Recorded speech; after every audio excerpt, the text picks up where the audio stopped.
오늘은 성경은 어떻게 제작되었는지 아무도 몰랐던 성경 탄생의 놀라운 과정에 대해 알아보겠습니다. 목사인 제가 이런 고백을 하기가 정말 부끄럽지만 오늘은 솔직하게 말씀드리겠습니다.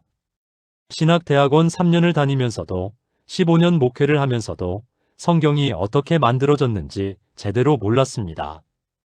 그냥 하나님이 주신 책이라고만 알았지 그 놀라운 제작 과정의 비밀은 전혀 몰랐습니다. 어느 날 한 청년이 제게 이렇게 물었습니다. 목사님, 성경은 누가 처음 쓰기 시작했어요? 저는 모세가 처음 썼지라고 대답했습니다. 그럼 모세는 어떤 재료에 썼어요? 종이가 없던 시대인데요. 양피지. 양피지는 누가 만들었어요? 어떻게 만들어요? 그 순간 깨달았습니다. 저는 성경을 읽고 성경을 가르치고 성경으로 설교하면서도 정작 성경이 어떻게 만들어졌는지는 모르고 있었습니다. 그래서 시작했습니다. 2년간의 연구였습니다.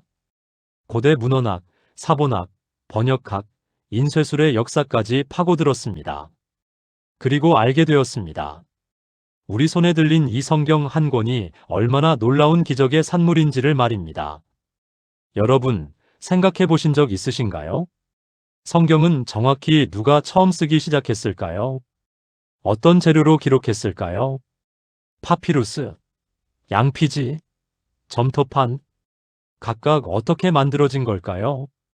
66권의 책들은 누가, 언제, 어떤 기준으로 선정했을까요? 왜 67권이 아니고 딱 66권일까요? 외경들은 왜 빠졌을까요? 번역은 어떻게 이루어졌을까요? 히브리어에서 헬라어로, 헬라어에서 라틴어로, 라틴어에서 영어로, 영어에서 한글로 각 단계마다 의미가 변질되지는 않았을까요? 원본은 지금 어디에 있을까요? 혹시 사라진 건 아닐까요? 원본 없이 사본들만으로 우리가 읽는 성경이 정확하다고 어떻게 확신할 수 있을까요? 인쇄는 언제부터 시작되었을까요? 손으로 베끼던 시대에는 오류가 없었을까요? 그리고 가장 중요한 질문입니다. 2000년이 지난 지금도 우리가 이 성경을 100% 믿을 수 있는 이유는 무엇일까요? 오늘 이 모든 질문에 대한 답을 드리겠습니다. 그리고 여러분은 깨닫게 되실 겁니다. 우리 손에 들린 이 성경 한 권이 얼마나 엄청난 하나님의 섭리의 결과물인지를 말입니다. 준비되셨나요? 2000년 역사를 거슬러 올라가는 이 놀라운 여행을 시작하겠습니다. 1. 최초의 기록, 돌판에서 파피루스까지. 여러분, 상상해보세요. 기원전 1400년경, 시내산 꼭대기입니다. 모세가 하나님 앞에 무릎 꿇고 있습니다. 그의 손에는 망치와 정이 들려 있습니다. 하나님께서 불 가운데서 말씀하십니다. 그 말씀을 모세는 돌판에 정으로 새기기 시작합니다. 톡, 톡, 톡. 한 글자, 한 글자. 내 하나님 여호와 외에는 다른 신들을 내게 두지 말라. 이것이 성경 제작의 첫 번째 비밀입니다. 최초의 성경은 돌에 새겨졌습니다. 출애굽기 31장 18절을 보시겠습니까? 여호와께서 시내 산 위에서 모세에게 이르시기를 마치신 때에 증거판 둘을 모세에게 주시니 이는 돌판이요 하나님이 친히 쓰신 것이더라. 하나님이 친히 쓰신 것입니다. 돌판의 말입니다. 왜 돌이었을까요? 종이나 양피지가 아니라 왜 하필 무겁고 불편한 돌이었을까요? 이유는 명확합니다. 영원성 때문입니다. 종이는 100년이면 썩습니다. 양피지도 500년이면 부식됩니다. 하지만 돌은 영원합니다. 3500년이 지난 지금도 고대 이집트의 비문들이 또렷하게 남아있는 이유가 바로 그것입니다. 하나님은 당신의 말씀이 영원히 보존되기를 원하셨습니다. 그래서 첫 말씀을 돌에 새기게 하신 겁니다. 하지만 문제가 있었습니다. 모세는 돌판 외에도 엄청나게 많은 말씀을 기록해야 했습니다.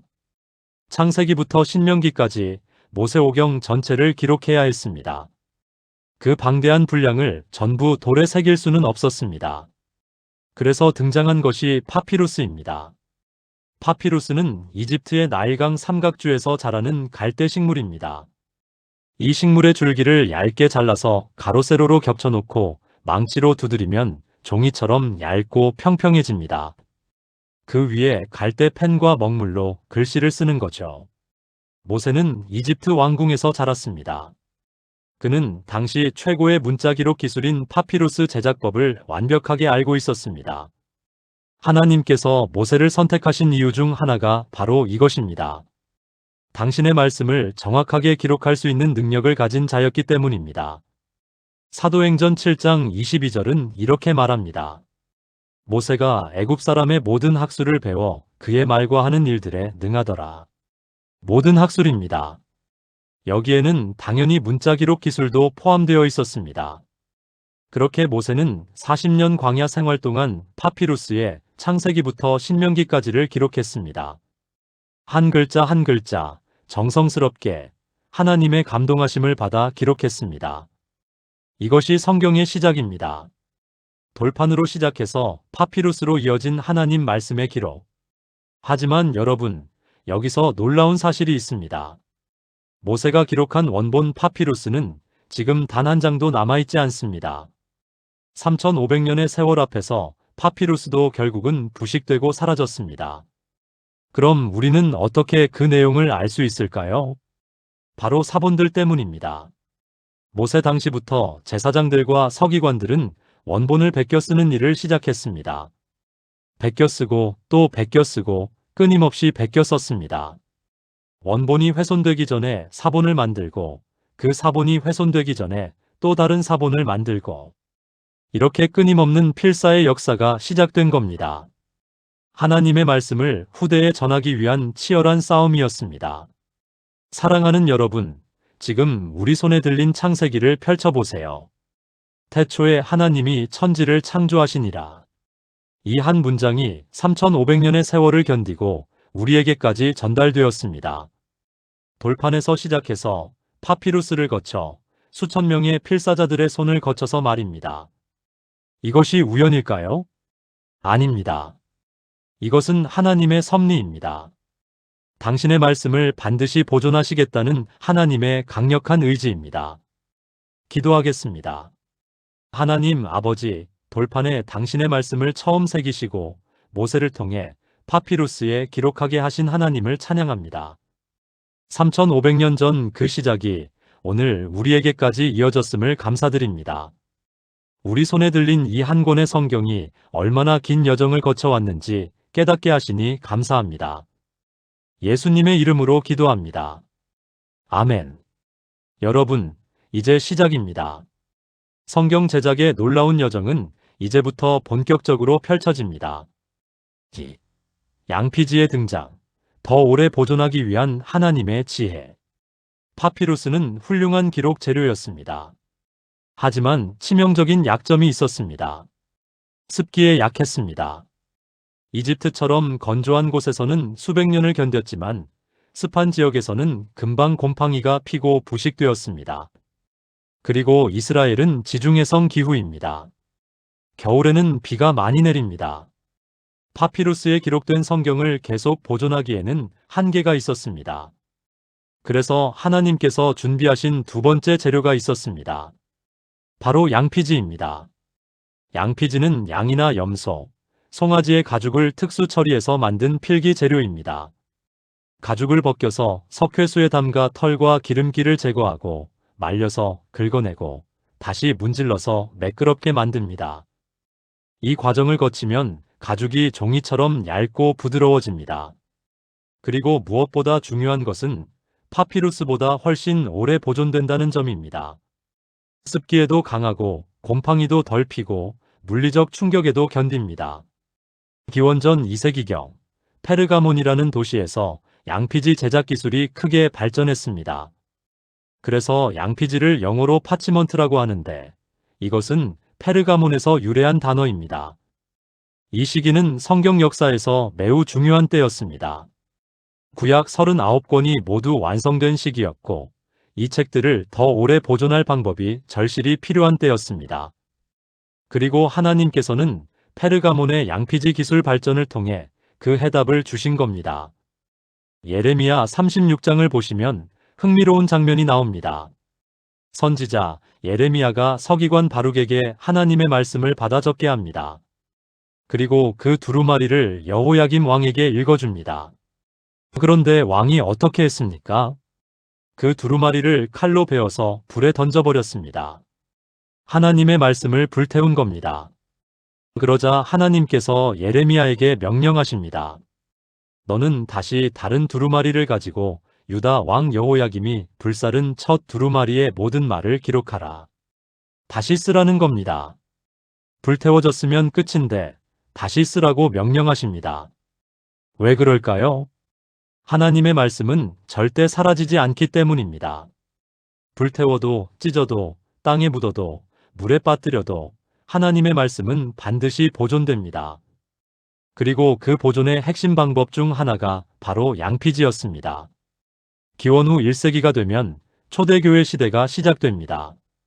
사도들이 복음서와 서신서들을 기록하기 시작합니다.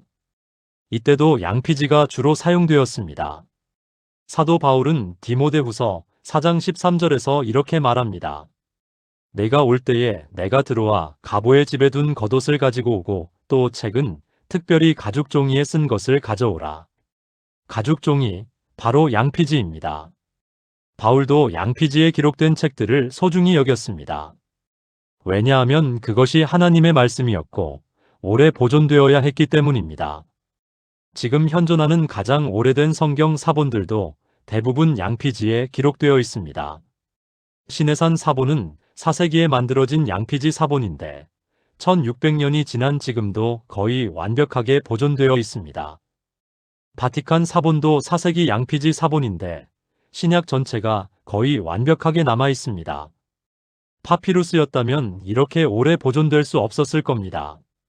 하나님께서 양피지라는 재료를 예비하신 이유가 바로 여기에 있습니다. 당신의 말씀을 1000년, 2000년 후대까지 전하시기 위함이었습니다. 사랑하는 여러분, 생각해 보세요. 양 한 마리의 가죽으로 만들 수 있는 양피지는 고작 몇 장입니다.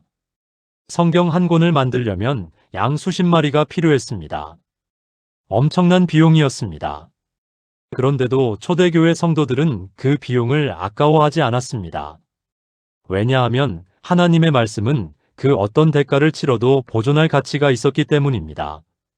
오늘날 우리는 1만 원이면 성경 한 권을 살 수 있습니다. 하지만 그 시대에는 성경 한 권이 집 한 채의 값이었습니다. 그럼에도 불구하고 사람들은 성경을 필사하고 보존하고 전파했습니다. 목숨을 걸고 지켰습니다. 그 결과가 지금 우리 손에 들린 이 성경입니다. 기도하겠습니다. 하나님 아버지, 양피지를 예비하시고 당신의 말씀을 더 오래 보존하게 하신 하나님을 찬양합니다. 수천 년을 견디고 오늘 우리에게까지 전해진 이 말씀이 얼마나 귀한 것인지 깨닫게 하시니 감사합니다.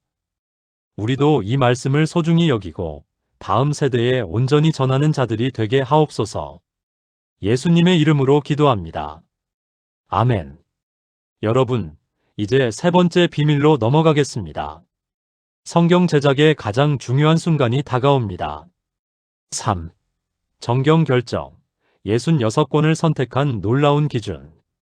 여러분, 질문 하나 드리겠습니다. 성경은 왜 66권일까요? 왜 60권도 아니고 70권도 아니고 딱 66권일까요?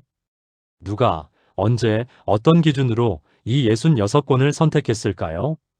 이것이 성경 제작의 세 번째 비밀입니다. 그리고 가장 중요한 비밀입니다. 먼저 구약부터 보겠습니다. 구약은 39권입니다. 이 39권은 언제 정해졌을까요? 놀랍게도 예수님 시대 이전에 이미 정해져 있었습니다. 기원전 5세기경 에스라와 느헤미야 시대의 대제사장들과 서기관들이 모여서 회의를 합니다.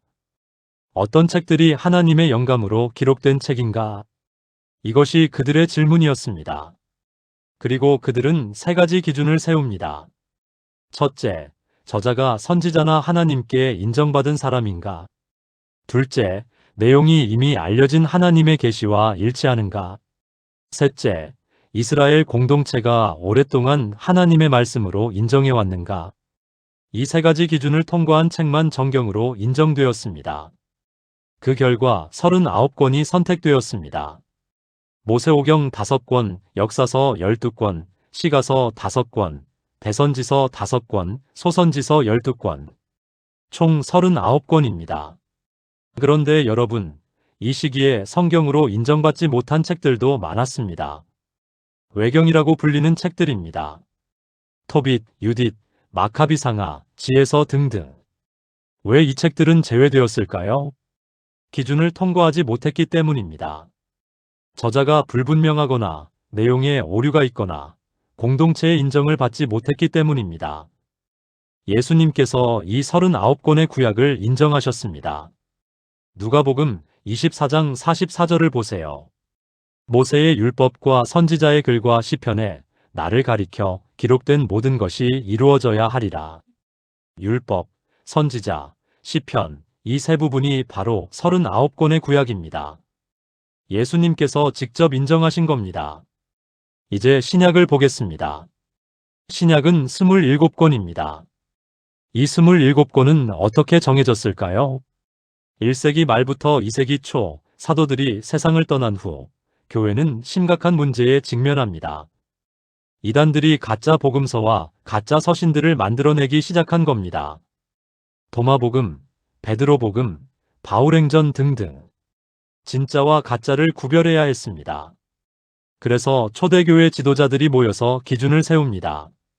첫째, 사도가 직접 썼거나 사도의 직접적인 영향 아래 쓰인 책인가?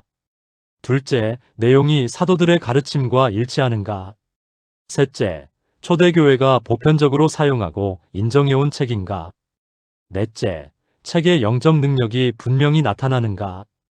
이 네 가지 기준입니다. 그리고 397년 카르타고 공의회에서 최종적으로 27권이 확정됩니다. 사복음서 4권, 사도행전 1권, 바울서신 13권, 공동서신 8권, 요한계시록 1권, 총 27권입니다. 여기서도 제외된 책들이 많습니다. 헤르마스의 목자, 바나바 서신, 디다케 등등. 이 책들은 좋은 책이었지만 정경의 기준을 완전히 통과하지 못했습니다. 특히 사도성이 불분명했습니다. 여러분, 여기서 놀라운 점이 있습니다. 정경 결정 과정에서 단 한 번도 심각한 논쟁이나 분열이 없었다는 점입니다.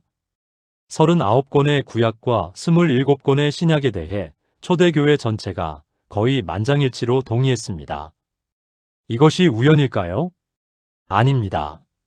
이것은 성령님의 역사입니다. 하나님께서 당신의 교회를 통해 당신의 책을 확정하신 겁니다. 요한복음 16장 13절에서 예수님께서 약속하셨습니다. 진리의 성령이 오시면 그가 너희를 모든 진리 가운데로 인도하시리라. 성령님께서 교회를 인도하셔서 정확한 66권을 선택하게 하신 겁니다. 사랑하는 여러분, 지금 우리 손에 들린 66권의 성경은 우연히 모인 책들이 아닙니다. 수백 년에 걸친 치밀한 검증 과정을 통과한 책들입니다. 그리고 그 검증 과정 전체를 성령님께서 주관하셨습니다. 그래서 우리는 확신할 수 있습니다. 이 66권이야말로 하나님의 완전한 계시라고 말입니다. 한 권도 빠짐없이, 한 권도 더하지 않고 정확히 66권. 이것이 하나님의 완벽한 계획입니다. 기도하겠습니다. 하나님 아버지, 66권의 성경을 정확하게 선택하게 하신 하나님을 찬양합니다. 수백 년의 검증 과정을 통해 한 권도 빠짐없이, 한 권도 더하지 않고 완벽한 66권을 주신 것을 감사드립니다. 이 성경이 단순한 책이 아니라 하나님의 완전한 계시임을 고백합니다. 우리가 이 66권을 끝까지 믿고 순종하는 자들이 되게 하옵소서. 예수님의 이름으로 기도합니다. 아멘. 여러분, 정경이 확정되었습니다. 이제 다음 단계로 넘어갑니다. 이 정경을 어떻게 보존하고 전파할 것인가? 4. 필사자들의 헌신, 한 글자도 틀리지 않게 하려는 치열한 노력. 여러분, 상상해 보세요. 예루살렘의 한 필사실입니다. 창문으로 들어오는 미약한 햇빛만이 유일한 조명입니다. 한 서기관이 양피지 앞에 앉아 있습니다. 그의 손에는 깃털 펜이 들려 있고 옆에는 먹물병이 놓여 있습니다. 그는 원본 사본을 보면서 한 글자 한 글자 베껴 쓰기 시작합니다. 베트, 레쉬, 알레프, 신, 요드, 타브, 베레시트, 태초에. 창세기 1장 1절의 첫 단어를 쓰는 데만 10분이 걸립니다. 왜일까요? 한 획도 틀리면 안 되기 때문입니다. 이것이 성경 제작의 네 번째 비밀입니다. 필사자들의 놀라운 헌신입니다. 고대 유대인 서기관들, 그들을 소페림이라고 불렀습니다. 이들에게는 엄격한 규칙이 있었습니다. 첫째, 필사하기 전에 반드시 목욕제계를 해야 합니다. 둘째, 하나님의 이름을 쓸 때마다 펜을 씻어야 합니다. 셋째, 한 글자라도 틀리면 그 줄 전체를 다시 써야 합니다. 넷째, 한 단어라도 빠뜨리면 그 단 전체를 다시 써야 합니다. 다섯째, 심각한 오류가 발견되면 그 양피지 전체를 폐기해야 합니다. 상상이 되시나요? 한 페이지를 쓰는데 며칠이 걸렸습니다. 한 권의 책을 필사하는데 몇 달이 걸렸습니다. 구약 전체를 필사하는데 몇 년이 걸렸습니다. 그런데도 그들은 멈추지 않았습니다. 왜냐하면 하나님의 말씀 한 글자 한 획이 다 소중했기 때문입니다. 예수님께서 마태복음 5장 18절에서 말씀하셨습니다. 진실로 너희에게 이르노니 천지가 없어지기 전에는 율법의 1.1획도 결코 없어지지 아니하고 다 이루리라. 1.1획, 히브리어 한 글자의 작은 점 하나, 획 하나까지도 중요하다는 말씀입니다. 서기관들은 이 말씀을 문자 그대로 믿었습니다. 그래서 한 점, 한 획도 소홀히 하지 않았습니다. 그들에게는 검증 시스템도 있었습니다.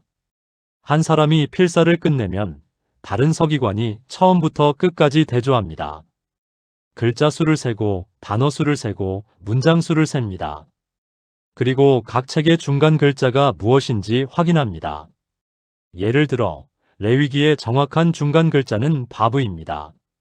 새로 필사한 레위기의 중간 글자가 바브가 아니면 어딘가 틀렸다는 뜻입니다. 그러면 다시 처음부터 대조해서 오류를 찾아냅니다. 이런 놀라운 정확성 덕분에 2000년 전의 사본과 1000년 전의 사본과 오늘날의 사본이 거의 동일합니다. 1947년 사해 사본이 발견되었습니다. 기원전 2세기에서 기원 후 1세기 사이에 기록된 구약 사본들입니다. 학자들이 이 사본들을 현대의 히브리어 성경과 비교했습니다. 2000년의 시간 차이가 있었습니다. 결과가 어땠을까요? 99.5%가 동일했습니다. 0.5%의 차이는 대부분 철자 차이나 문법 차이였고 의미에는 전혀 영향이 없었습니다. 이것이 우연일까요? 2000년 동안 수천 명의 필사자들이 베끼고 또 베꼈는데 내용이 거의 변하지 않았다는 것이 우연일까요? 절대 아닙니다. 이것은 하나님의 보존의 역사입니다. 그리고 필사자들의 헌신이 그 도구가 되었습니다. 신약도 마찬가지입니다. 현존하는 신약 헬라어 사본이 5,800개가 넘습니다. 5,800개의 사본 중에서 완전히 동일한 사본은 하나도 없습니다. 왜냐하면 사람이 손으로 베껴 썼기 때문입니다. 하지만 놀라운 것은 5,800개의 사본을 비교하면 원본이 무엇이었는지 99.9% 확정할 수 있다는 점입니다. 학자들은 이것을 본문 비평이라고 부릅니다. 여러 사본을 비교해서 원본을 재구성하는 학문입니다. 그리고 그 결과 신약의 원본이 거의 완벽하게 재구성되었습니다. 사랑하는 여러분, 우리 손에 들린 이 성경은 수천 명의 필사자들의 땀과 눈물의 결정체입니다. 그들은 평생을 필사실에서 보냈습니다. 손목이 아프고 눈이 침침해지고 허리가 굽어져도 멈추지 않았습니다.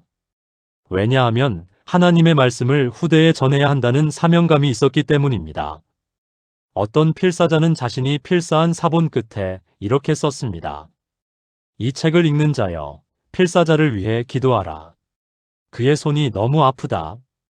또 어떤 필사자는 이렇게 썼습니다. 글쓰기는 전사가 전쟁터에서 싸우는 것만큼이나 고된 일이다. 전사는 몸에 상처를 입지만 필사자는 눈의 빛을 잃는다. 그들의 희생이 있었기에 우리가 지금 성경을 읽을 수 있습니다. 기도하겠습니다.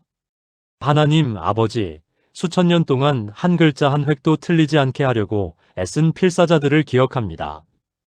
그들의 헌신이 있었기에 오늘 우리가 정확한 하나님의 말씀을 읽을 수 있음을 감사드립니다. 우리도 이 말씀을 귀하게 여기고 한 글자 한 글자 소중히 읽고 순종하는 자들이 되게 하옵소서. 예수님의 이름으로 기도합니다. 아멘. 여러분, 이제 5번째 비밀로 넘어갑니다. 성경이 전 세계로 퍼져나가는 놀라운 과정입니다. 5. 번역의 역사, 모든 민족에게 전하려는 하나님의 열정. 여러분, 질문 하나 드리겠습니다. 성경은 원래 무슨 언어로 기록되었을까요? 구약은 히브리어입니다. 신약은 헬라어입니다. 그럼 우리는 어떻게 한글 성경을 읽을 수 있을까요? 바로 번역 때문입니다. 이것이 성경 제작의 5번째 비밀입니다. 번역의 놀라운 역사입니다. 성경 번역은 언제 시작되었을까요? 놀랍게도 예수님이 태어나기 250년 전에 이미 시작되었습니다. 기원전 250년경 이집트 알렉산드리아입니다. 이곳에는 유대인들이 많이 살고 있었는데 그들은 히브리어를 읽지 못했습니다. 왜냐하면 그들은 이집트에서 태어나 헬라어만 배웠기 때문입니다. 문제가 생겼습니다. 회당에서 히브리어 성경을 읽는데 사람들이 못 알아듣는 겁니다. 그래서 70명의 유대인 학자들이 모였습니다. 그리고 구약 39권 전체를 히브리어에서 헬라어로 번역하기 시작했습니다. 7년이 걸렸습니다.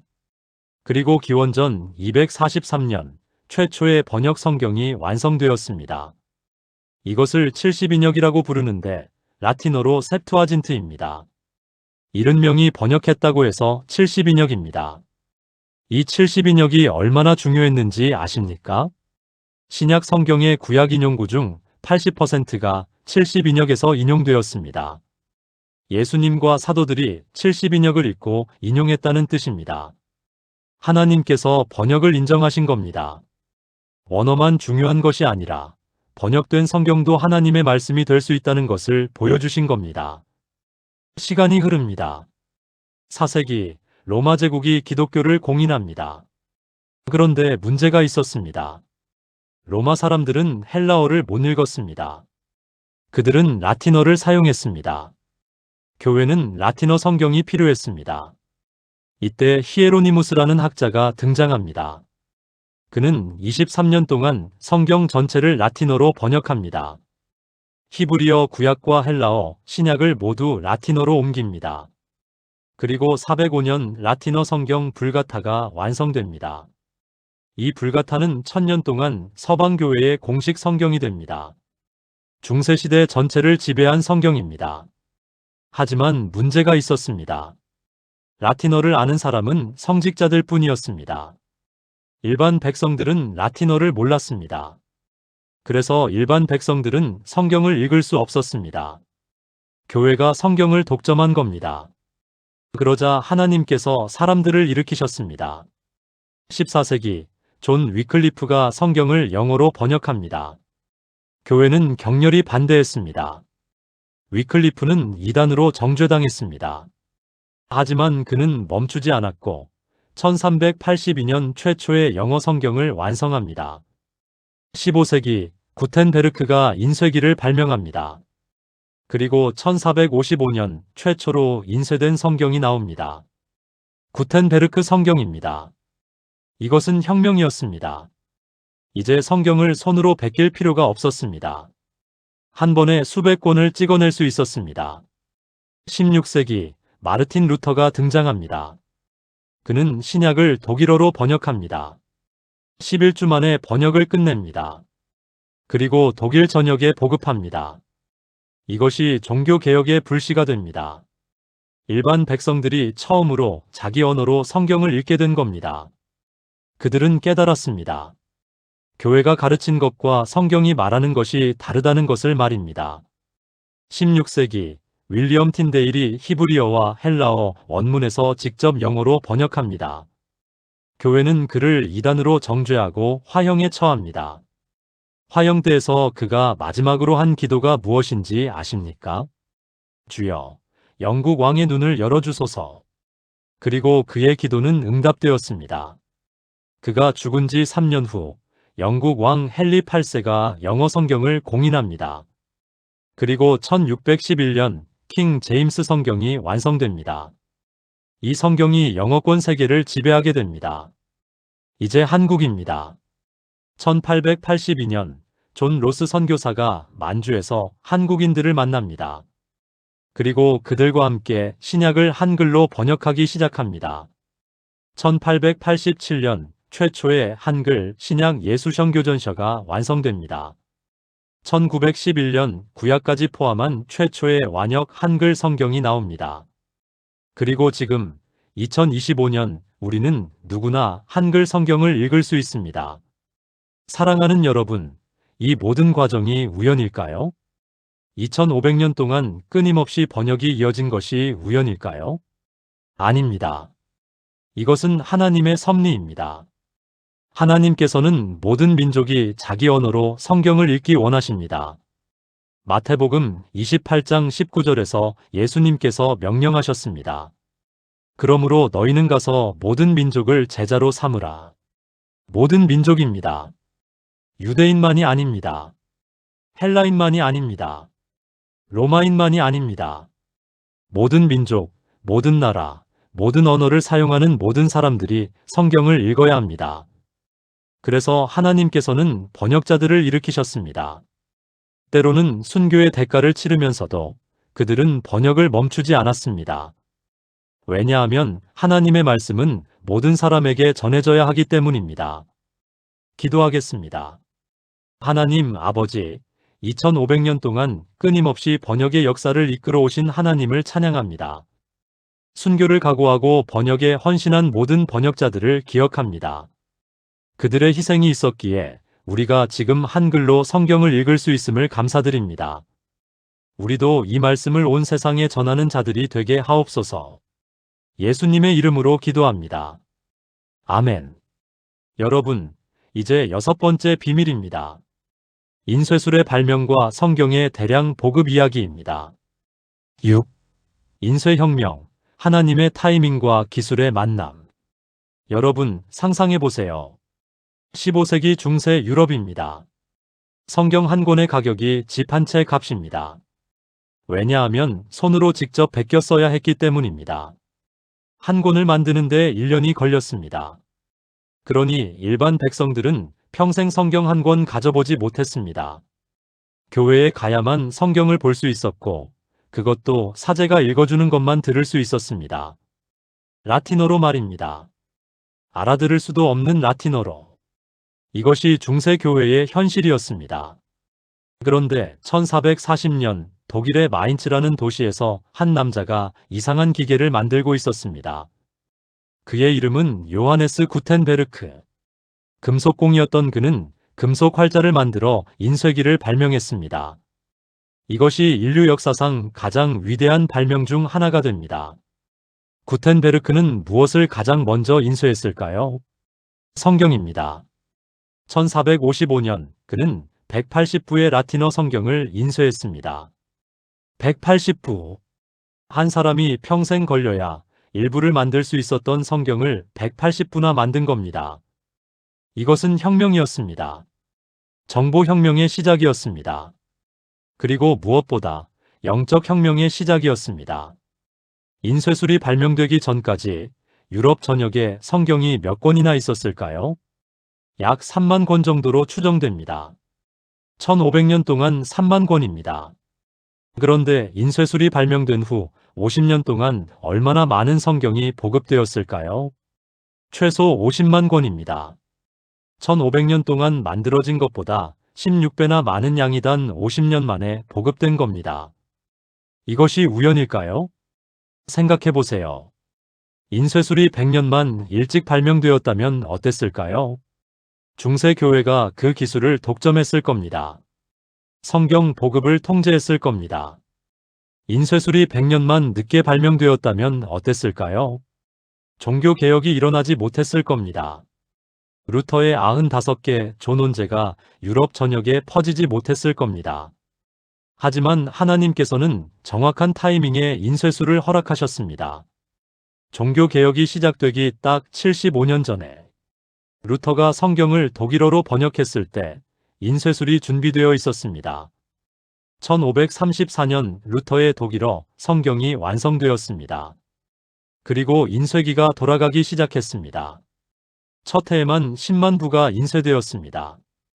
독일 인구의 10%가 루터의 성경을 소유하게 되었습니다. 그리고 사람들은 처음으로 자기 언어로 성경을 읽기 시작했습니다. 의인은 믿음으로 살리라. 이 한 문장이 유럽 전역을 뒤흔들었습니다. 사람들은 깨달았습니다. 구원은 교회의 면죄부로 얻는 것이 아니라 믿음으로 얻는 것임을. 이것이 종교개혁의 핵심이었습니다.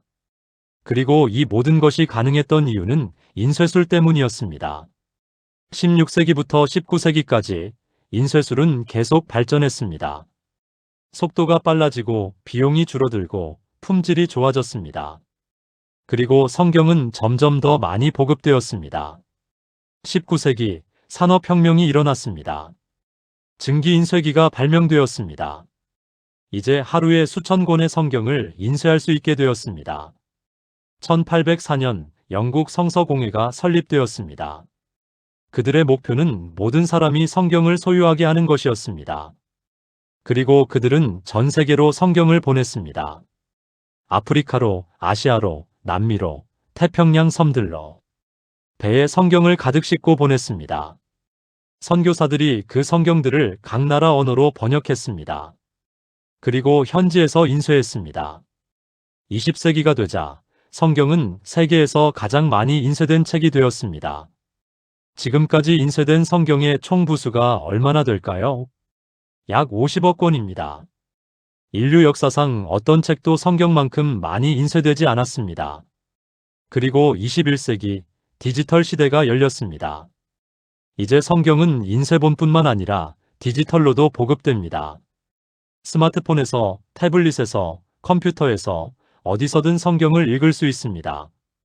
무료로 다운로드할 수 있고 언제든지 검색할 수 있습니다. 유버전이라는 성경 앱은 현재까지 5억 번 이상 다운로드 되었습니다. 5억 명이 스마트폰으로 성경을 읽고 있습니다.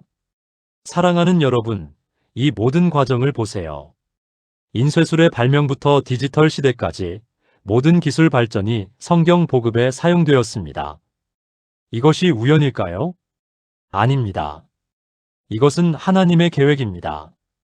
하나님께서는 당신의 말씀이 온 세상에 전파되기를 원하십니다. 그래서 각 시대마다 필요한 기술을 허락하시고 그 기술이 성경 보급에 사용되도록 인도하십니다. 15세기에는 인쇄술을, 19세기에는 증기인쇄기를, 21세기에는 디지털 기술을 허락하셨습니다. 그리고 이 모든 기술이 한 가지 목적을 위해 사용되었습니다. 바로 하나님의 말씀을 모든 사람에게 전하는 것. 요한계시록 14장 6절의 말씀이 성취되고 있는 겁니다. 또 보니 다른 천사가 공중에 날아가는데 땅에 거주하는 자들 곧 모든 민족과 종족과 방언과 백성에게 전할 영원한 복음을 가졌더라. 모든 민족에게, 모든 종족에게, 모든 언어를 사용하는 사람들에게 영원한 복음이 전해지고 있습니다. 그리고 그 복음의 핵심이 바로 이 성경입니다. 기도하겠습니다. 하나님 아버지, 정확한 타이밍에 인쇄술을 허락하시고 모든 기술 발전을 성경 보급에 사용하게 하신 하나님을 찬양합니다.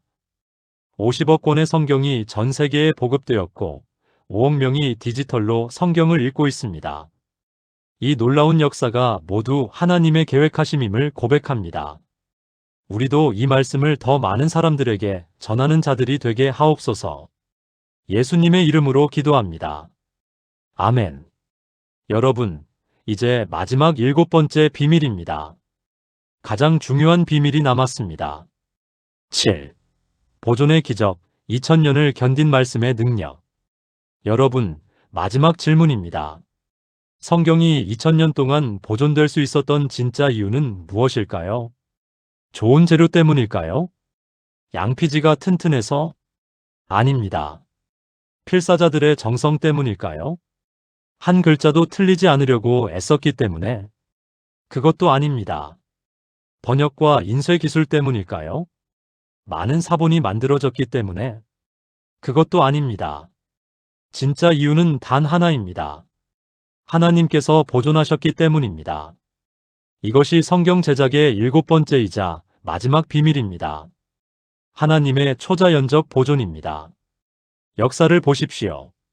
성경을 없애려는 시도가 얼마나 많았습니까? 기원 후 303년 로마 황제 디오클레티아누스가 칙령을 내렸습니다. 모든 성경을 불태워라. 성경을 소유한 자는 사형에 처하라. 군인들이 집집마다 뒤져서 성경을 찾아 불태웠습니다. 수천 권의 성경이 화염 속에 사라졌습니다. 디오클레티아누스는 승리 기념탑을 세웠습니다. 그 탑에 이렇게 새겼습니다. 기독교의 이름이 영원히 사라졌다. 하지만 25년 후 무슨 일이 일어났습니까? 콘스탄티누스 황제가 기독교를 공인했습니다. 그리고 정부 예산으로 성경 50부를 새로 제작하라고 명령했습니다.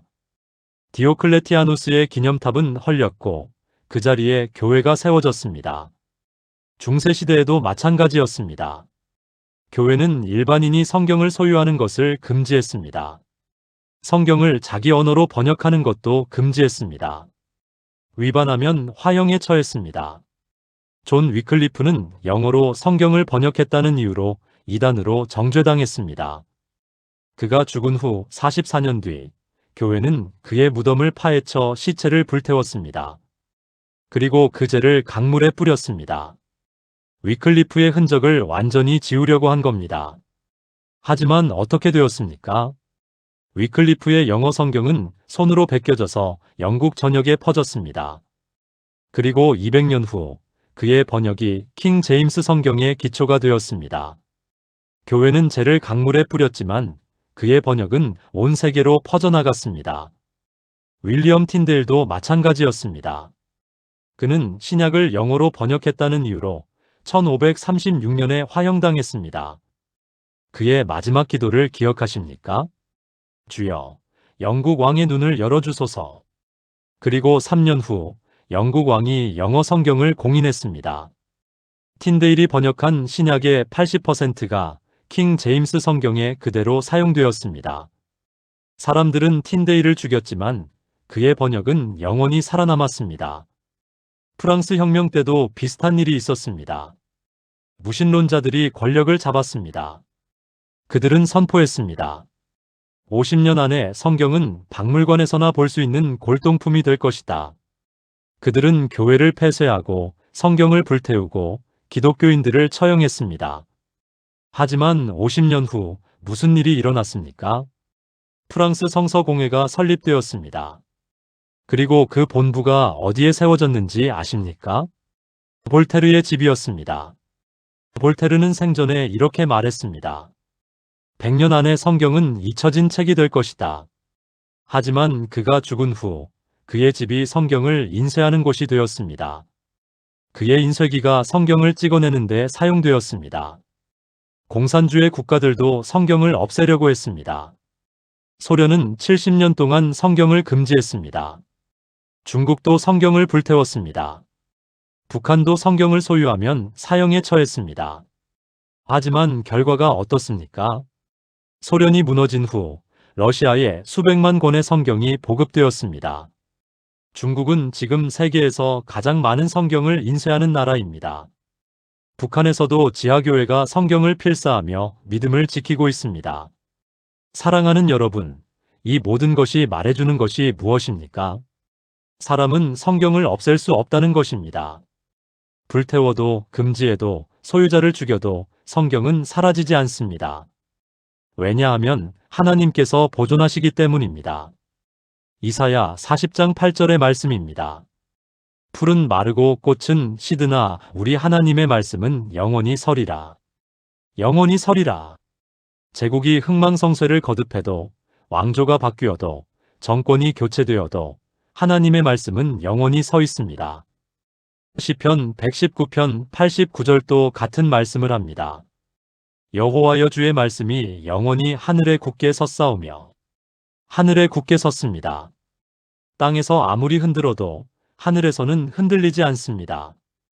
예수님께서도 마태복음 24장 35절에서 선포하셨습니다. 천지는 없어질지언정 내 말은 결코 없어지지 아니하리라.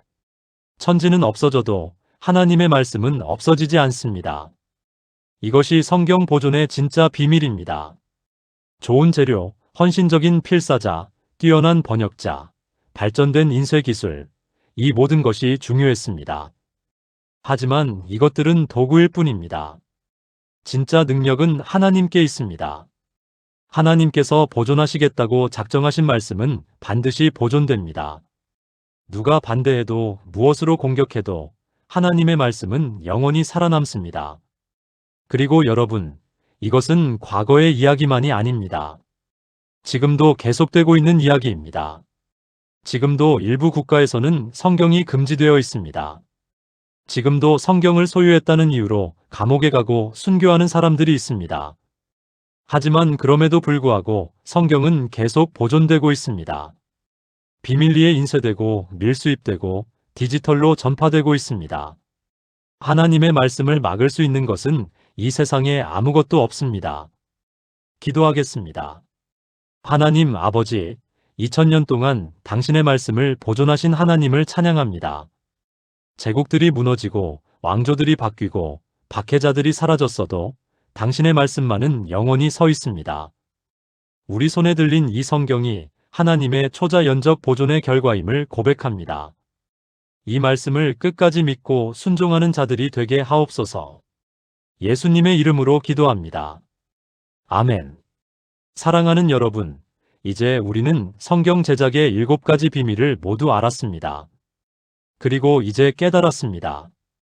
우리 손에 들린 이 성경 한 권이 얼마나 놀라운 기적의 산물인지를. 사랑하는 하늘 아버지, 오늘 우리는 놀라운 진리를 배웠습니다. 우리 손에 들린 이 성경 한 권이 얼마나 긴 여정을 거쳐왔는지를 알게 되었습니다. 3500년 전 시내산 돌판에서 시작된 당신의 말씀이 오늘 우리에게까지 전해졌습니다. 돌판에서 파피루스로, 파피루스에서 양피지로 수천 명의 필사자들의 손을 거쳐 수백 명의 번역자들의 헌신을 통해 인쇄술과 디지털 기술의 발전을 힘입어 그리고 무엇보다 하나님의 초자연적 보존하심으로 이 말씀이 우리에게 왔습니다. 하나님 감사합니다.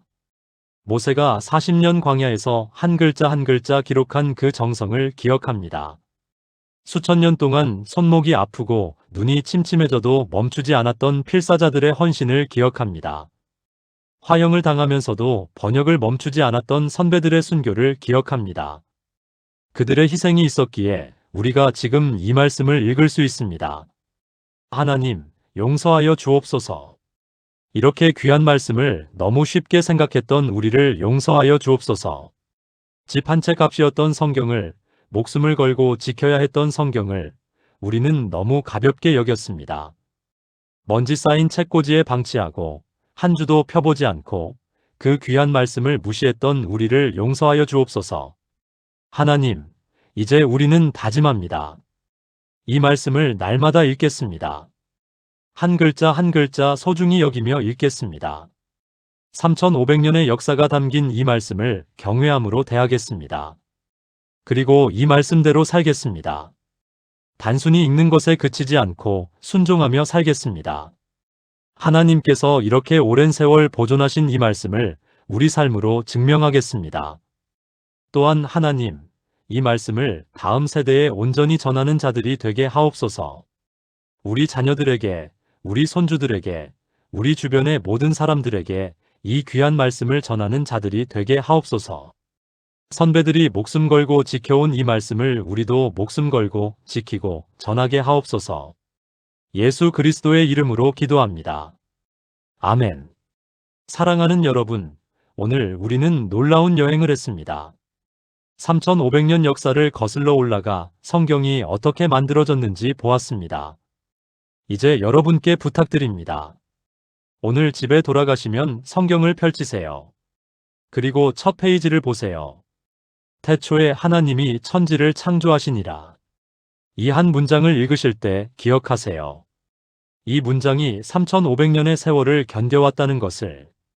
돌판에서 시작해서 파피루스를 거쳐 양피지에 기록되고 수천 명의 필사자들이 베껴 쓰고 수백 명의 번역자들이 번역하고 수백만 권이 인쇄되어 마침내 여러분의 손에 들어왔다는 것을. 그리고 그 모든 과정에서 수많은 사람들이 이 말씀을 지키기 위해 목숨을 바쳤다는 것을. 그렇다면 우리는 어떻게 해야 할까요? 이 말씀을 소중히 여겨야 합니다. 날마다 읽어야 합니다. 묵상해야 합니다. 암송해야 합니다. 그리고 무엇보다 순종해야 합니다. 선배들이 목숨 걸고 지켜온 이 말씀을 우리 삶으로 증명해야 합니다. 오늘부터 시작하세요. 하루 한 장이라도 좋습니다. 하루 한 구절이라도 좋습니다. 성경을 펼치고 읽으세요. 그리고 순종하세요. 그것이 3500년 동안 이 말씀을 지켜온 모든 선배들에게 드리는 최고의 감사입니다. 그것이 이 말씀을 보존하신 하나님께 드리는 최고의 영광입니다. 여러분, 성경은 단순한 책이 아닙니다. 이것은 하나님의 살아있는 말씀입니다. 히브리서 4장 12절이 말합니다. 하나님의 말씀은 살아있고 활력이 있어 좌우의 날선 어떤 검보다도 예리하여 혼과 영과 및 관절과 골수를 찔러 쪼개기까지 하며 또 마음의 생각과 뜻을 판단하나니. 살아있는 말씀입니다. 여러분이 읽을 때 이 말씀이 여러분의 마음을 변화시킵니다. 여러분의 생각을 바꿉니다. 여러분의 인생을 새롭게 합니다. 3500년 전에도 그랬고, 오늘도 그렇고, 앞으로도 그럴 것입니다. 하나님의 말씀은 영원히 살아있고, 영원히 능력이 있습니다. 마지막으로 이 말씀으로 축복하며 마치겠습니다. 이사야 55장 11절의 말씀입니다. 이는 비와 눈이 하늘로부터 내려서 그리로 되돌아가지 아니하고 땅을 적셔서 소출이 나게 하며 싹이 나게 하여 뿌리는 자에게는 종자를 주며 먹는 자에게는 양식을 줌과 같이 내 입에서 나가는 말도 이와 같이 헛되이 내게로 되돌아오지 아니하고 나의 기뻐하는 뜻을 이루며 내가 보낸 일에 형통함이니라. 하나님의 말씀은 헛되이 돌아오지 않습니다. 반드시 열매를 맺습니다. 여러분의 삶에 심겨진 이 말씀이 반드시 열매를 맺을 것입니다. 믿으시기 바랍니다. 그리고 기대하세요. 이 말씀이 여러분의 인생을 완전히 바꿔놓을 것입니다. 오늘도 하나님의 은혜가 여러분과 함께 하시기를 축복합니다. 성경을 사랑하고 성경을 읽고 성경대로 사는 복된 한 주간 되시기를 주님의 이름으로 축복합니다. 감사합니다.